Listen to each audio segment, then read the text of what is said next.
Good afternoon, Tom Johnson, along with our Mayor Sue Kempf for Fair Game Laguna. Sue, great to see you again.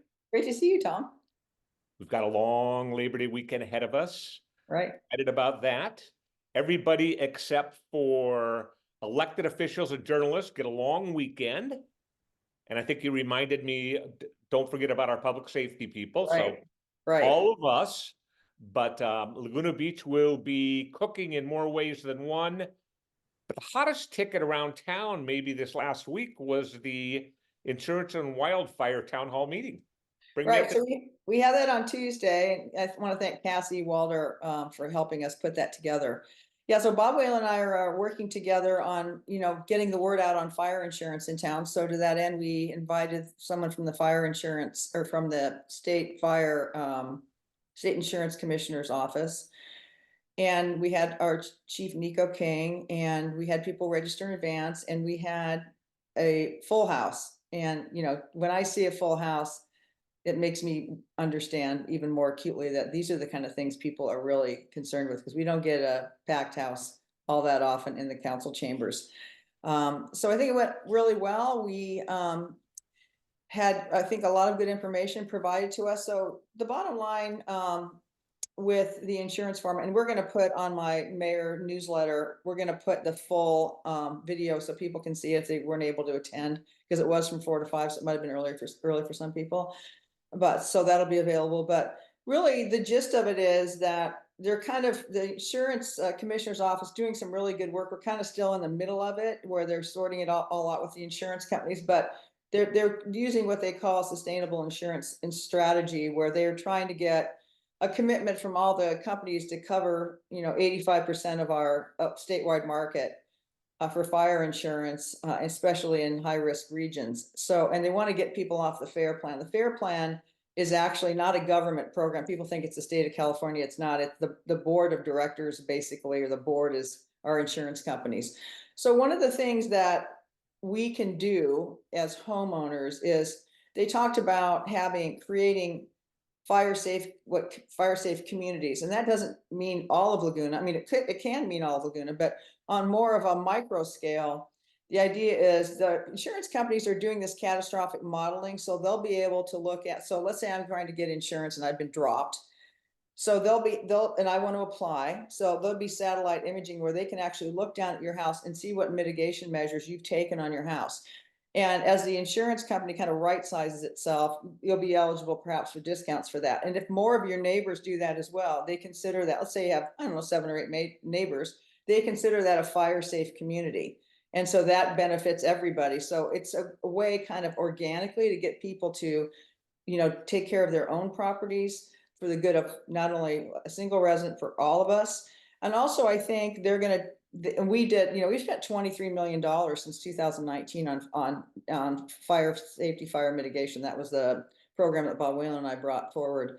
And so they recognize that as well. But more importantly is getting residents to do their own hardening. So I think this is gonna, by the end of the calendar year here, I think we'll start to get in better shape with the insurance companies. They have not been able to recoup their losses. And there's big companies called reinsurers, which are the insurance companies for the insurance companies. So until they can get their money back, this is what's causing kind of the stagnation in that, and the just the risk profile of Laguna Beach.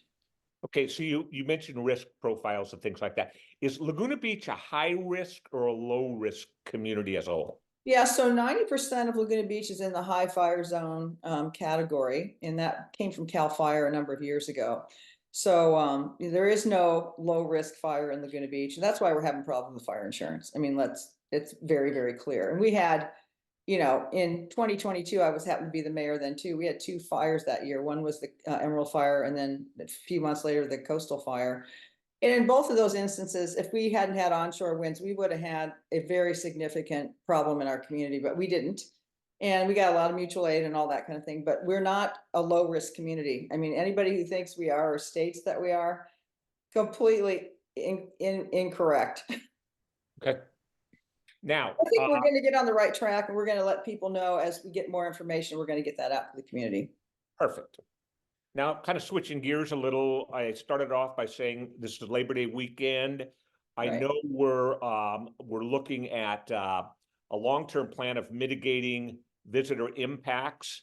Is that something that the city is watching this weekend with the influx of tourists? Oh, for sure. I think the staff is well prepared. So we have written, I mean, we've written, I think, what was it, 1,700 parking tickets in the first 21 days of the month. So we are writing and citing, people saying, well, you're not citing. Here we are. So we'll be working on that. And then Mark Orgel and I are going to start our stewardship kickoff meeting. That's where we're going to start working with Visit Laguna. And so there's two parts of that, as I talked before. There's Visit Laguna and kind of revamping that to include the community. And the second part is visitor impacts and enforcement. So we're working on that. We had a discussion with our city manager earlier this week. And so we're going to get that. We have a lot of good ideas. I think it's going to be a good program. And we'll be ready for next summer when we get the real, crush of visitors like we're expecting in July primarily. So That's great. anyway, it's going to be good. It's going to be good. And I think we're going to have some good ideas. Perfect. Also next week, with Labor Day behind us and kind of like the official end of summer, as far as, doesn't mean tourists aren't going to still continue to come, but Labor Day weekend certainly kind of signifies that. We get Right. back to some homegrown local fun with sunset serenades beginning in Heisler Park. Yep. So that's our Arts Commission doing their Arts Commission thing. What they do, bring great program for the arts to the community. And so they'll be having that, starting the Friday after this Friday. And then, I think we're all looking forward to, kind of the after Labor Day kind of vibe that we have in town where kind of the tourism abates a bit, at least the really heavy tourism that we get over the summer. But I think we're all kind of looking forward to that, and we can enjoy our beautiful town and enjoy some great music. Well, great. Okay, get out there and enjoy Labor Day, 3 days. Yeah. Thanks so much, Sue, for taking the time with us. Yeah. Thank you, Tom. Really appreciate it.